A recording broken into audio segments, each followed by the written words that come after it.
I'm a bad porter. Or, what am I? A gentleman's gentleman? I'm a bad gentleman's gentleman. We boarded the Trans-Siberian Express at Omsk station and settled into our seats. Help fog. Starch color, very good indeed. Yeah, that's the best I could do, boss. Sorry. The lines were thick here, and other trains pass ours frequently. Some are filled with settlers and others with soldiers, packed into fifth and sixth class cars so closely that I wonder if they can even breathe. I saw a darker train go past. Metal cars with iron gratings that seemed to cast shadows as it moved. It was a prison train bound for nowhere. The criminals aboard were simply carried backwards and forwards across the mountains, always moving, never stopping. I saw children's faces held up to the light. The prisoners are allowed to take their families with them. Whether that is mercy or a worse punishment for a good conscience, I cannot tell. Oh. Fog! Yeah, I'm trying my best here, boss. We're not doing very good for you. I'm just trying to keep you clean and happy, sir. We crossed the halfway mark of our journey today. In the morning, we wound up in the Angara Valley towards the mining camp of Irkutsk, the great city of Siberia, where some passengers were leaving to join routes south into Mongolia. Hmm. Why anyone would travel in that direction, I could not fathom. The Russian wilderness was desolate, but at least the train was fast. Mongolia was a desert made twice as wide by the slow animal pace of a horse's tread. Our journey continued, and by afternoon we had reached the magnificent expanse of Lake Baikal, as clear as the finest crystal, bounded by flower-banked cliffs on the western shore and containing a thriving, raucous population of freshwater seals. Track ended at the lake's edge, but the great train showed no signs of slowing or stopping. I began to feel, as my master would say, a little perturbed. Now, my friends, this next sentence will seem to you the invention of a madman, but I assure you it is utter, unvarnished truth. We drove straight from the shore onto the clear water of the lake, causing barely a ripple. I looked out of my compartment window and saw the wheels pulled up, and zoot doors, the train was hovering in the air through some unseen mechanism. I looked for the tracks, and I could only just see them against the gleam of the lake. They were cunningly built upon pontoons, which only just broke the surface of the water, though we did not touch them. What sort of train was the Trans-Siberian? It was a mag rail train! That's awesome! Greetings, going to be listening to KB while hanging lights. Hello, Brute Clown! Welcome, friend! This is an interesting looking game. Hello, Arachnid! It appears the lost Canadian train routes again when you sold your timetable. Oh, okay, I see. Thank you, Jinx. So information that is gained through paper is not kept. Understandable. From the window I watched families working at their fields, dressed in colors bright as harlequins, red and blue bodices and bright bandanas which they pulled off to wave at the train. People are wonderful. They live somewhere bleak and then make themselves colorful instead. Let's see.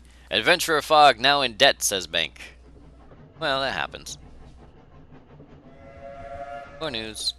Guild spokesman confirms bomb in soup, not aimed at Fog. They put a bomb in our soup. There is little to report of the outside world, so a word today on Russian eating habits, more specifically, the Russian distaste for regular meal times. I met a fellow Frenchman today who said to me, "The Russian meal is a guide to the Russian or character."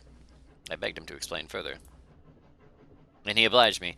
The guiding principle of the national cuisine is that all dishes must be capable of being served at any time the eater feels disposed. He sacrifices his finer susceptibilities to his love of freedom.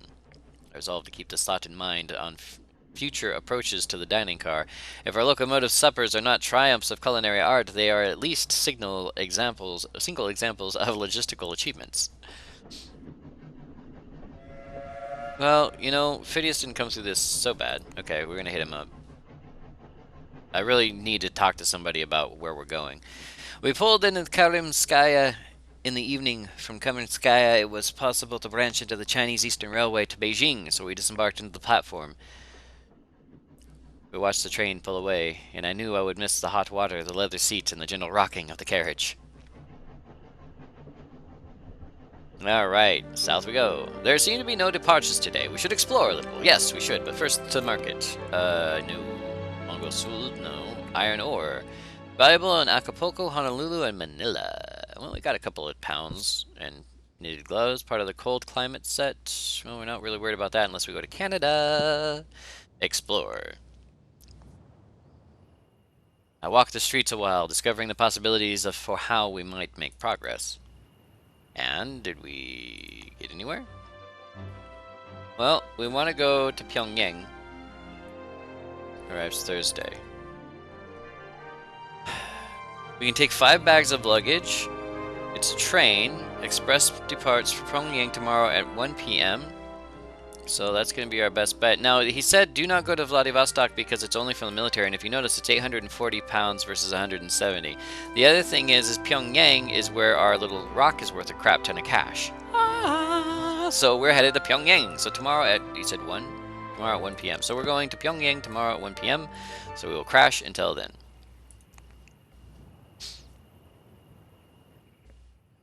There was no moon in Karimskaya, and not even a barking dog marred the silence of the luminous Siberian night.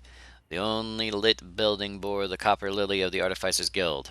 I knocked at the back door, eager to find company to help pass the long, cold night. A dwarf with long black hair, rouged lips, and thick brass goggles opened the door. I bowed and introduced myself as a foreigner to Karimskaya, looking for conversation. Welcome. Come in out of the cold, then. I'm Nadezhda Yefimova. We walked through a squalid corridor into a round room lit with bright electric lamps. The artificer sprawled on low sofas and greeted me with beery enthusiasm. A human form automaton ushered me to a seat and handed me a drink with mechanical precision. I accepted my drink with a grin, and the small gears in the automaton's face were to produce an answering smile.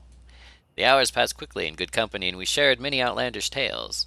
I gave them my artificer's medallion, and they all hushed. It seems you have done our guild a service in the past, Nadezhda smiled. What can we do for you? I asked for help with my journey, and they conferred in Russian for a few minutes before nodding. From Batavia you can reach Lima in 15 days, by submersible to Brisbane and airship from there. I think it is the quickest way across the Pacific. I thanked them for their generosity and wended my way back through the dark streets of Karimskaya, a city lit only by the brightness of the stars and the pale, ethereal glow of the northern lights. Yay! Batavia! No, that's in Australia land, isn't it? Yeah, it's near Australia. It's down south. To Brisbane. Wow. I don't know why I'd want to go to Brisbane, but okay. Alright. Can we leave? Pyongyang leaves today. Embark. Let us go. Ooh, plus 22. Look at that. So we'll actually gain health along this route, because we are a true gentleman. We boarded a Chinese steam train at Karimskaya Station. It was a smooth journey till we reached Zabaikalsk. There it is. Where there was a change of gauge from Russian to the Chinese rail. To relieve the tedium, we waited. I brought my master tea. He needs tea. In the Russian style, in his usual fashion. Well steeped with a dash of milk, served just shy of boiling. He took a long sip and settled back into his green leather seat with a smallest of contented sighs. Yes, we've improved our relationship with Phidias Fogg. I love that name. We will converse, because we're going to get bonus on this one. Greetings, Monsieur Lagarde. Good day, Monsieur. Pyongyang, excuse me.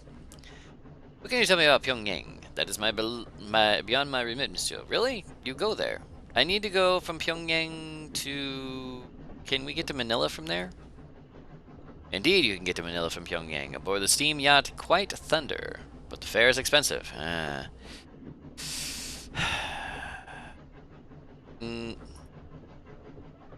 How about Singapore from Manila?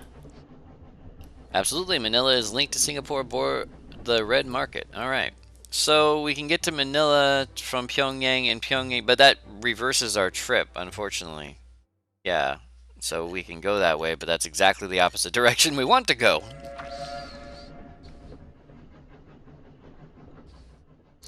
We restarted our journey a few hours later, only for it to be yet again interrupted by Chinese customs officials at Manzhouli.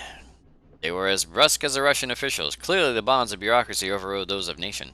They stamped our papers with their square ivory seals, leaving a distinctive red cinnabar mark.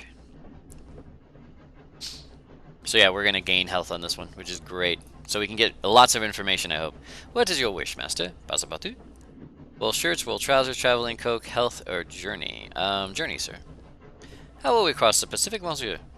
There are many options, but which one we'll choose will decide our route across the Americas. How's your health, sir? Passepartout, perhaps you can think of something? I feel somewhat below par. Traveling cloak, wool shirt, wool trousers, and traveling cloak. Your cloak, monsieur. Thank you, Passepartout. That is most reassuring. Very good, sir. Ah, good. We're getting him up on this thing. Today we reached Mukden, famed for the King Imperial Palace. I'm pronouncing these badly. Chinese is not my favorite language. Alas, there was no time for exploration, for here our train divided, half going west to Pyongyang and the other half turning east to Beijing. Relations with Frog have strengthened. Not even slightly, they just went, "Rah!" You don't need more information, boss. Greetings, Monsieur Lagarde. Good day, Monsieur. Pyongyang to Manila. I understand you can get to Manila from Pyongyang aboard the steam yacht Quiet Thunder, but the fare is expensive. You mentioned steamships. I've been told my uncle had a friend who worked aboard the cargo steamer from Lima to Santiago. Well, that's nice. I need to go from Manila to... I don't know which way is east from Manila. I don't remember where the hell Manila is half the time. Port Moresby? I think out of luck there. How about to Pitcairn? Let's just say that the quickest way to Pitcairn Island from there is through Manila. Okay, so Lima to... Ooh, that's South America, Santiago. I do not want to go there. Is that it? Okay, so apparently did not make it to where I wanted to go. Not quite the opposite direction. That gets you near New Zealand port you just learned about. Yeah, but we have to loop back and then head forward again, which isn't bad. It's not terrible. It's just not the best way to go. I spent this day attending Monsieur Fogg, who had managed to find a week-old English periodical which proposed a new fashion of tying one's cravat. Excuse me, crevice, caravan. I ventured that a gentleman must be à la mode. I don't know. Phidias is always the kind of guy who's fun and frolicky, but he's classic English too. The traditional method was tried and true. This smacked to me of frippery. Monsieur Fogg considered my opinion thoughtfully, though he kept casting subtle, pained glances towards my own, assuredly fashionable apparel. Indeed, he said at length, I practiced the new cravat tying technique. Before bed, a gentleman's gentleman can never be too prepared. That's true. If you are a gentleman's gentleman, you have to know everything. He may one day change his mind. We reached Pyongyang in the dark. I could see little of the platform, much less of the city. The soldiers guarding the station seemed nervous and unfed. Monsieur Fogg seemed not to notice the tension in the air. But I had a presentiment of unpleasantness that would not leave me. My friends, I am not a superstitious man, but I felt a chill that night. We shared a carriage to our hotel with a group of talkative Protestant missionaries who blessed us at great and exhaustive length before we managed to escape to our beds. As I drifted to sleep, I wondered what Pyongyang would look like in the morning light.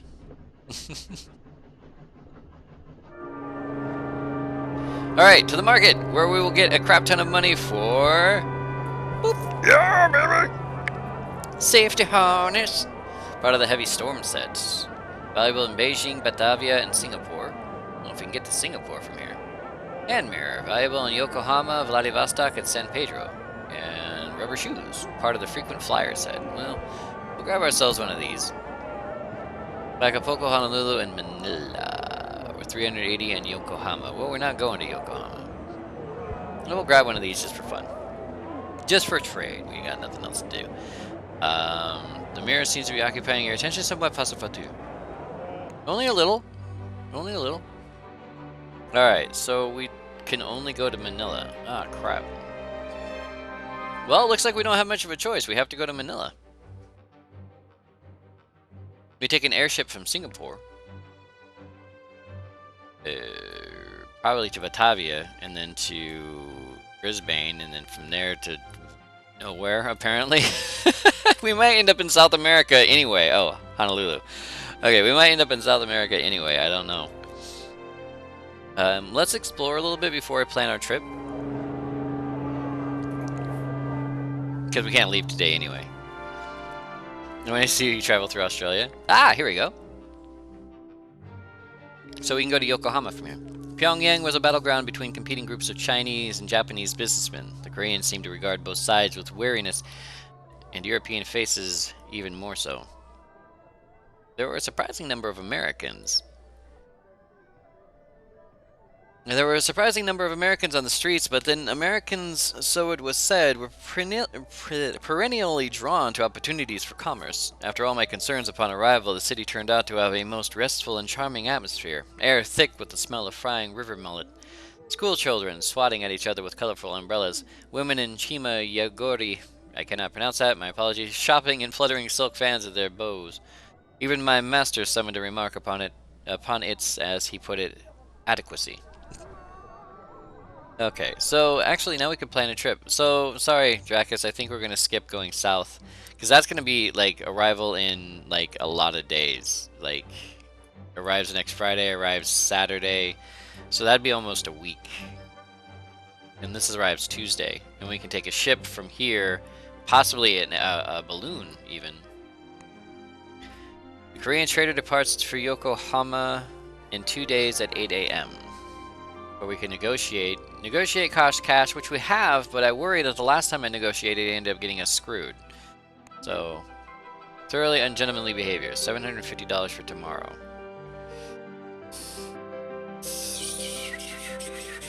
Yeah, we'll do it. Tomorrow at 8 a.m. Not great, but we have it. Okay, so we're gonna leave tomorrow at 8 a.m. I like the train has a little funny hat. Before going to bed, I afforded my master every service. Yeah, this is going to be a long trip, so... Ensuring he was comfortable. Relations with Fogg have strengthened slightly. Yeah, we need to make sure Phidias is in good health. Alright, let us depart. Good gracious, this is rather more exhausting than I anticipated.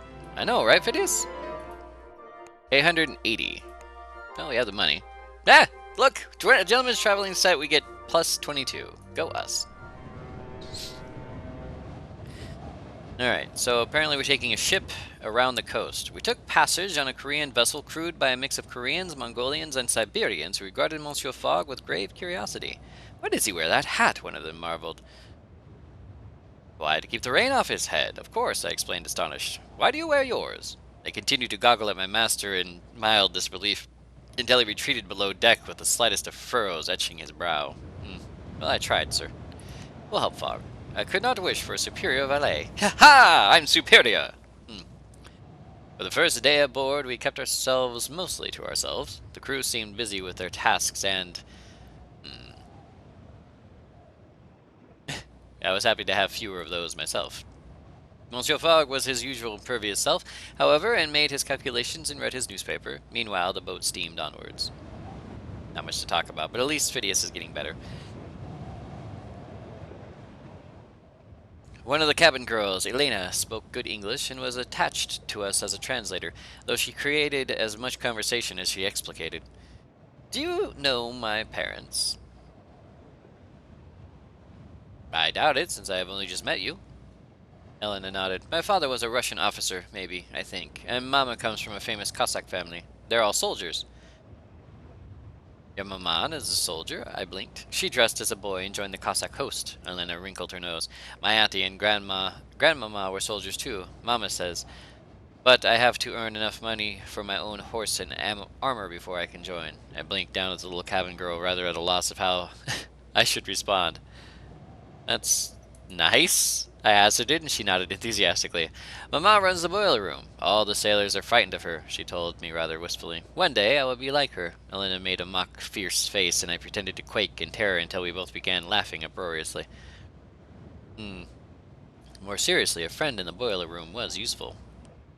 I wondered idly, but aloud, if it would be possible to speed up our arrival in Yokohama. Elena nodded vigorously. I will ask my mother. With that, she hurried away. Ha-ha! There's a chance we can get there faster. Oh, converse. Because we need to know how to get out of Yokohama. Greetings, mademoiselle. Good day, Frenchman. Begin conversation. I need to know about Yokohama. I hear there is a traveling circus in Yokohama. That's great. Can we get to Yokohama to Honolulu? It's possible to travel from Yokohama to Honolulu. Probably, but you can pick up revolvers in Honolulu. Extremely valuable in New Orleans. They make guns in Honolulu with all that sand? How about to Port Moresby? Oh no, I've forgotten. I'm so sorry. That's okay. So she's not sure if we can get to Yokohama to Honolulu, but I did see a balloon heading that way, so. Elena knocked on my door unreasonably early in the morning, eyes bright. The price of arriving today, she informed in clear tones that suggested she was reporting a memorized script, is £800. And, she added, if you can't afford that, then you can boil your heads. uh, hmm. Boiling our heads it is. Elena nodded seriously. I will bring you the water from the engine room, she replied quite seriously. I think perhaps she thought we were going to do some cooking. We're too close to worry about arriving today. We're going to arrive today anyway. So that was kind of a silly thing to do. 850 pounds would be a waste. Elena laughed as I hung over the ship's rail to get a better view of Yokohama as we neared the port. She gave me a hug goodbye, which surprised me, though her mother watched me with hard eyes throughout our exchange. We weighed anchor as the sun set. It lit the foreign flags in the harbor with bright fire as it dipped below the horizon. 7 a.m. The sun isn't going anywhere. As a matter of fact, the sun's showing up. We're in the land of it. We're in the land of the places where suns rise. Ooh, amethyst. Valuable in Burlington, Batavia, and Hong Kong. No, we're not going that way. Manila. Valuable in San Francisco. Wasn't one of these good in here? No, 380. Nope, apparently not. Not yet. Elastic wallet. An unstealable wallet attached to the inside of the pocket by elastic. Part of the Urban Traveler set. Done. Well, we're not going to Batavia or Hong Kong, or, well, we might go to Burlington, but I have no idea. Apparently we need to explore because we need to figure out where the hell we're going. New routes discovered. Okay, we have Manila to, yes, Manila to here. Can we please get from here to, thank God, Honolulu? Or does that go to Canada? Tell me it goes to Canada! Yep, goes to Canada. It was hard to believe that Yokohama had only relatively recently opened to foreigners. There was an entire foreigners district not far from the waterfront, where it was as common to hear Chinese or Russian as Japanese. There were several varieties of English to choose from as well, though Monsieur Fogg would have barely deigned to include the nasal tongue of the American merchants. Hey! Yeah, he's right. I noticed a Japanese man watching the scene with a look of intense concentration and scribbling in a sketchbook. I leaned in for a look. He was drawing a stylized picture of a foreign quarter with quick pen strokes, which stopped abruptly as my shadow fell over the drawing. He looked up, clearly irritated. Do you mind, he said, his accent an unholy mix of Dutch, French, and English. I am making a drawing for a woodcut. Why does that American appear drunk? I wondered aloud, and he covered his drawing jealously. It is an artistic impression of the foreigners, he stressed. Well, it is certainly artistic, I allowed. The scene on the page was much more lively than the merchants haggling and their wives and children riding about the carriages. You're a very strange people, he pronounced after a brief silence. Everyone is strange, I replied thoughtfully, thinking of my travels. He shrugged, clearly unconvinced. He colored one of the women's skirts lovingly, with his hand on the page much gentler and kinder than his voice had been. Finally, he thrust the paper in my direction, assuring me that it was only a preliminary sketch. I accepted gracefully. Charms that he had chosen to bestow a gift upon a near stranger. I stored it carefully. It was a fine souvenir of Yokohama. Hey, we got cool. The Yokohama sketch should fetch a good price in San Pedro should we decide to sell it. Alright, so we need to get to... we're heading to San Francisco for $4,000. We have the money, we can go. Do I want to renegotiate? Not for half my money. We leaves in 5 days at 3 p.m.